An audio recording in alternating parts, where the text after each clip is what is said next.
fica feliz.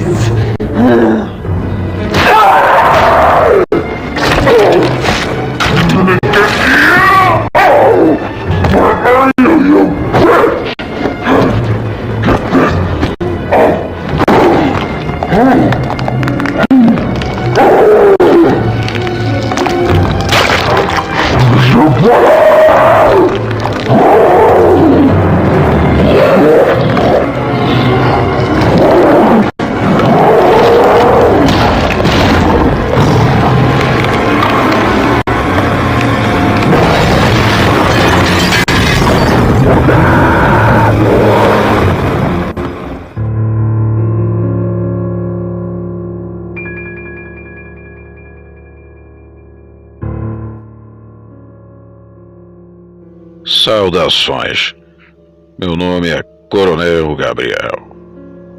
O nome é fictício, mas a patente não é. Fui durante 30 anos um policial militar. Já vi muitas coisas estranhas e inacreditáveis nessa vida. Já vivi situações em que minha vida corria risco e a pressão e a necessidade de agir. Foi rápido e ela me salvou.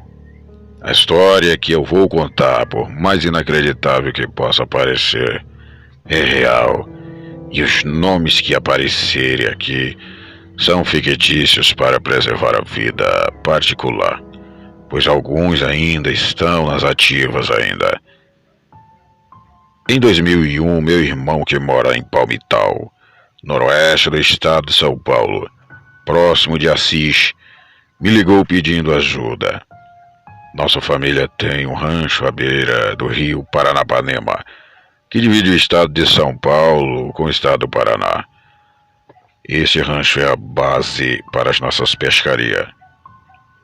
Plantamos árvores frutíferas, uma criação de galinhas e porcos e uma grande horta.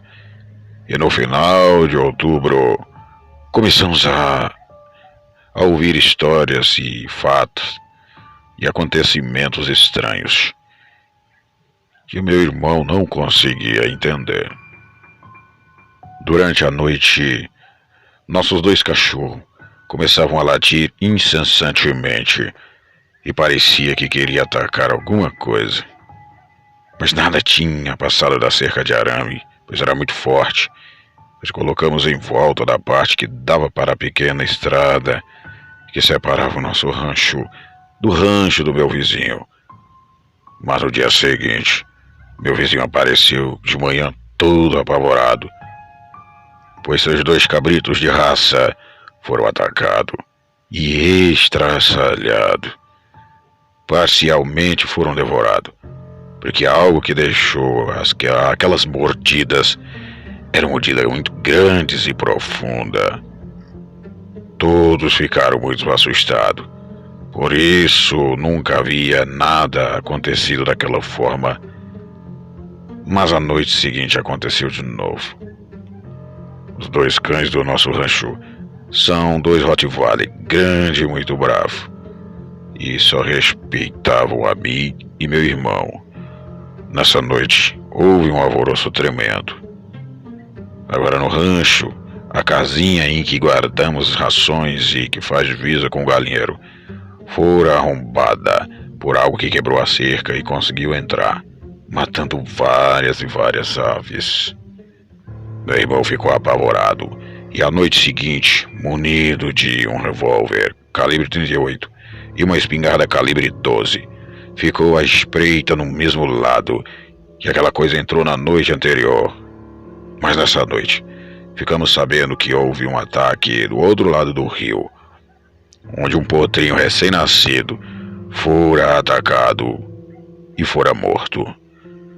As pessoas começaram a ficar apavoradas em Palmital, e no outro lado do rio, na comarca de Nossa Senhora de Aparecida, já no Paraná, meu irmão me ligou e falou de sua preocupação, e que o pessoal começou a chamar os ataques de o lobisomem de Palmital. Como tinha uma semana de folga, resolvi ir com mais 2 policiais amigos meus, o sargento Paranhos e o cabo Francisco, para resolver de uma vez por todas esse mistério. No dia anterior de nossa chegada, a coisa, posso chamar assim, não somente entrou no rancho, mas atacou um dos porcos. Atacou a criação, deixando somente metade do animal. Nossos cães não conseguiam entrar no cercado. A cerca era muito forte, mas aquela coisa que entrou, ela entrou e sem problema nenhum. Chegando na região, conversamos com o sitiante e com meu irmão, que aliás estava com muito medo, pois sua família mora no rancho e estava, por enquanto, na cidade, dormindo na casa da cunhada, pois estavam bastante assustados. Montamos campana, cada um de nós em uma parte do rancho. Somente os fundos não precisava, pois acabava em um pequeno ancoradouro de barco. Para pesca, você sabe como que é. Mas tomamos as providências de desenrolar alguns arames farpados, para que se aquela coisa entrasse, se enrolasse e ficasse preso ali.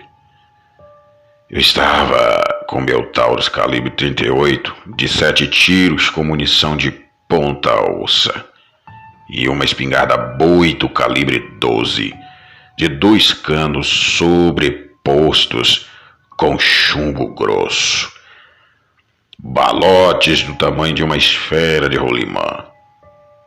Tinha mais 6 cartuchos por segurança, é claro. Já meus amigos portavam 2 Puma Rossi calibre 38 e suas pistolas Taurus 9mm, ou seja, estávamos preparados para tudo. Na primeira noite, nada. Ficamos das 6 horas da tarde até as 6 da manhã e nada de anormal aconteceu no rancho. Já na segunda noite, preparamos uma isca. Colocamos os porcos em cercado improvisado no meio do terreno que dava direto para o rio. Não deixamos os cães no rancho, pois ficamos com receio dos dois se machucarem.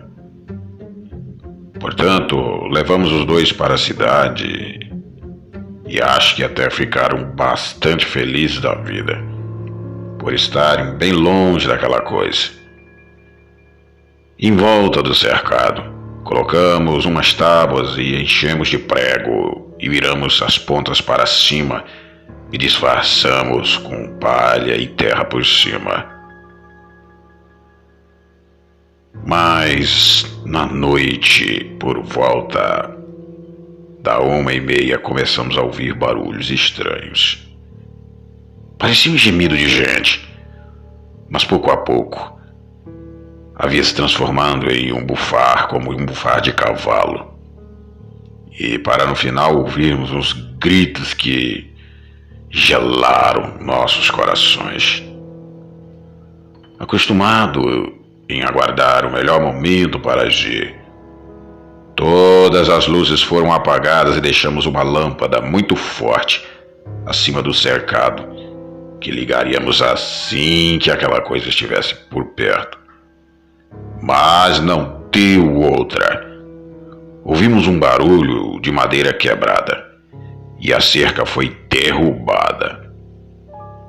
De longe sentimos um cheiro horrível. Parecia cheiro de bicho morto. Confesso, nos deu até ânsia de vômito.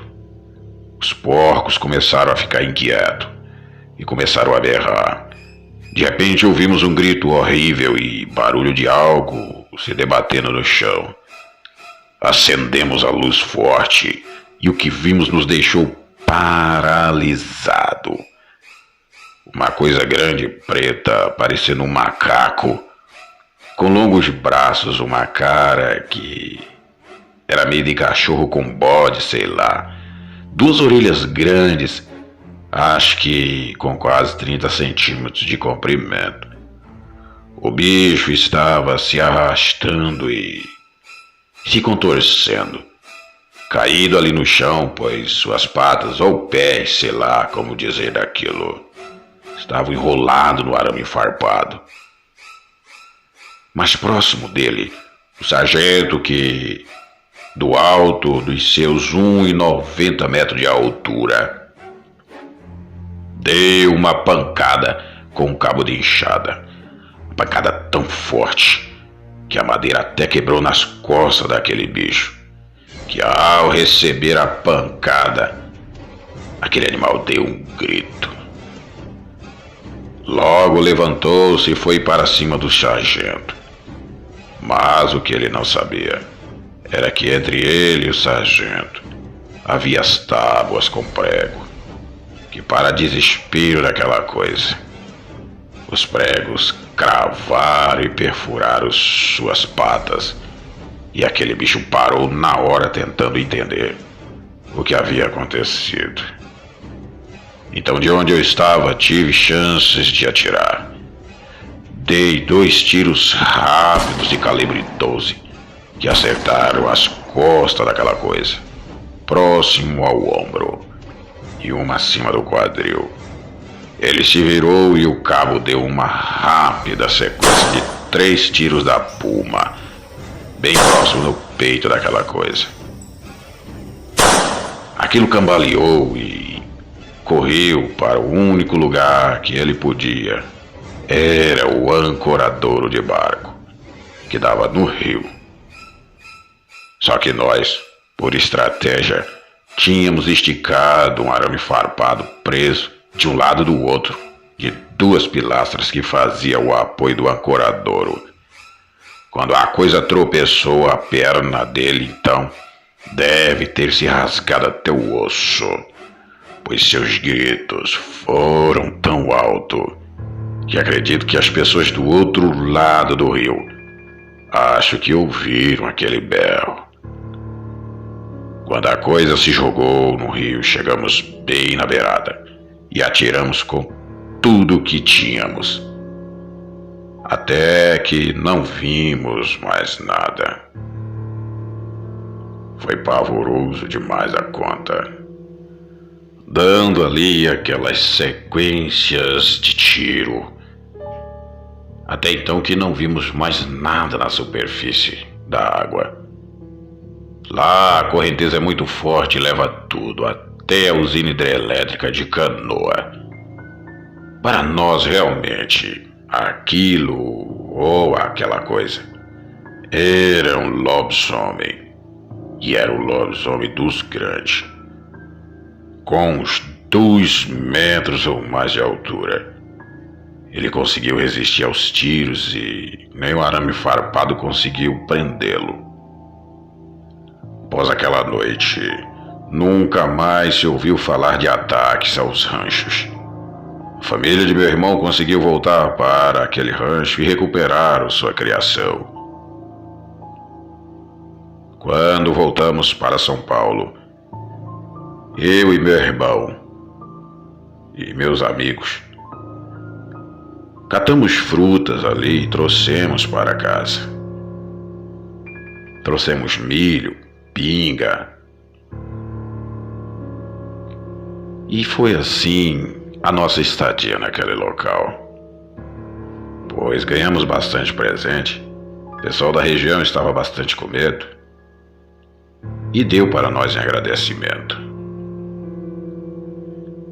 Nos dias que se seguiram, eu liguei para o meu irmão e perguntei se alguém da região desapareceu ou algo assim parecido. Mas nada, ninguém havia dado falta de nada. Para as pessoas que duvidam desses seres, eu somente tenho a dizer que nos meus 30 anos de polícia militar, nunca fui tão assustado com o que vi aquele dia. Se alguém duvida desse relato, tudo bem, eu não me importo. Mas espero que nunca se depare com o que eu vi naquela noite. Eu agradeço o seu tempo de ler meu relato e um grande e forte abraço a todos vocês.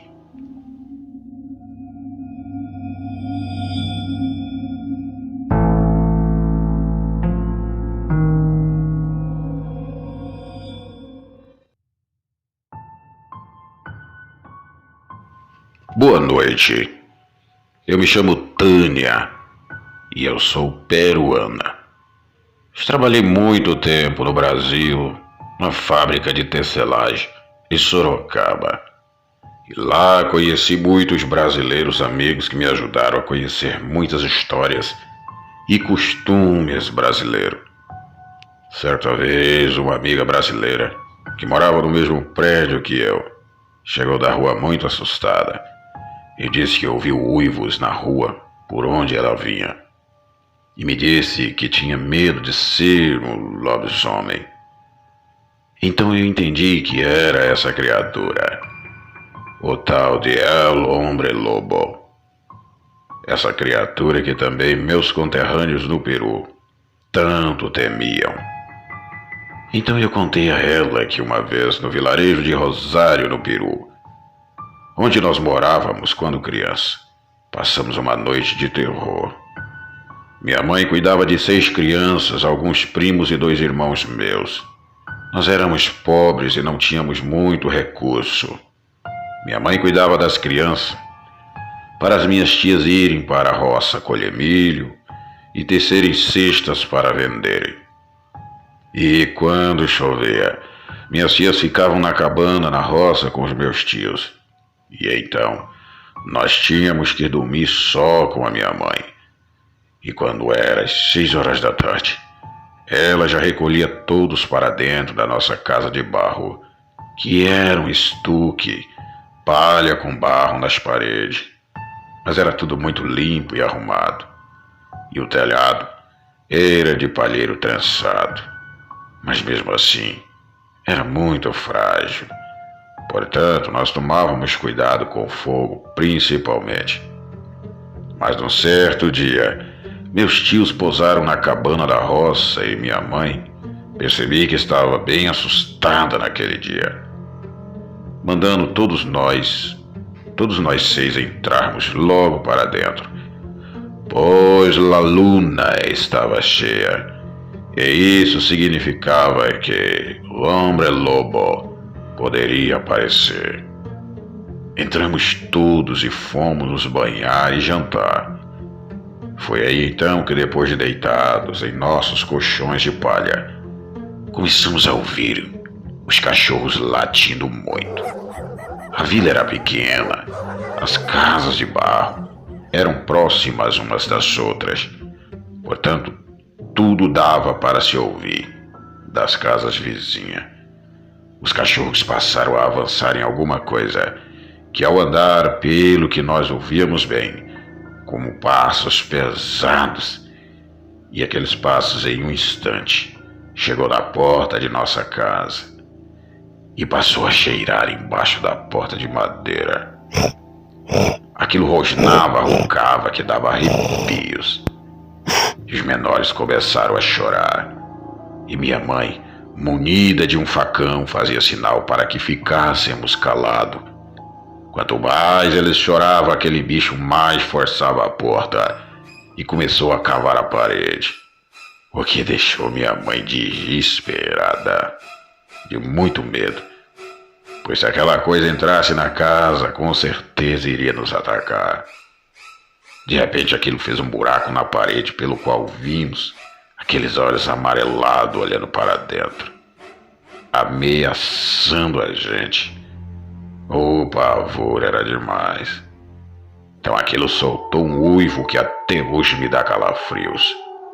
A parede estava caindo, e aquilo escavando, as crianças gritando, e minha mãe viu aquilo enfiando o braço no buraco, a fim de derrubar a parede e nos devorar a todos nós. Vimos aquele ser com aquelas garras peludas enormes tentando pegar as crianças que gritavam, enquanto minha mãe correu para o fogão depressa, pegou uma caneca de água fervendo e atirou naquilo que parecia ser um braço peludo. Aquela coisa soltou um urro medonho e tirou o braço do buraco, saindo da parede para a porta, correndo e dando pancadas, quase pondo a porta abaixo. Foi aí então que ouvimos vozes e os cachorros latindo. e achando a besta, os gritos dos homens lá fora, armados de facões e foice, foram corajosos e foram direto para cima daquela fera, todos de uma só vez. E aquilo saiu correndo dali. Aquela noite, montaram guarda e graças a Deus nós pudemos ficar mais tranquilos. Mas mesmo assim, quase não dormimos de medo daquilo voltar. E ao amanhecer, os nossos pais e tios vieram e contamos tudo. Os vizinhos também contaram o que viram e disseram que aquilo foi um lobisomem. E ele devia ser dali de perto, pois sabia que estávamos sozinhos, portanto foi nos atacar. Então meu pai percebeu que um dos vizinhos não estava ali entre os outros e perguntou onde estava o Jorge. Ninguém sabia dele. 3 dias depois souberam que ele tinha ido para a cidade grande de Lima e que estava todo queimado no braço e na cara. Segundo o amigo que o viu no hospital, e disse ele que se queimou na roça. Estava lá o lobisomem que tentou nos devorar a todos, pois nunca mais voltou a Rosário e jamais imaginamos que ele seria aquela besta fera. Contei essa história à minha amiga, que disse que não duvidava, pois no Brasil também havia essas feras que vimos no nosso país. Eles existem sim, tenho pavor de lembrar e espero nunca mais ver essa besta fera. Minha mãe dizia que garoa, lua cheia, criança sem batismo, é chamariz dessas criaturas. Obrigado pela oportunidade de contar a minha história. Eu agradeço a todos.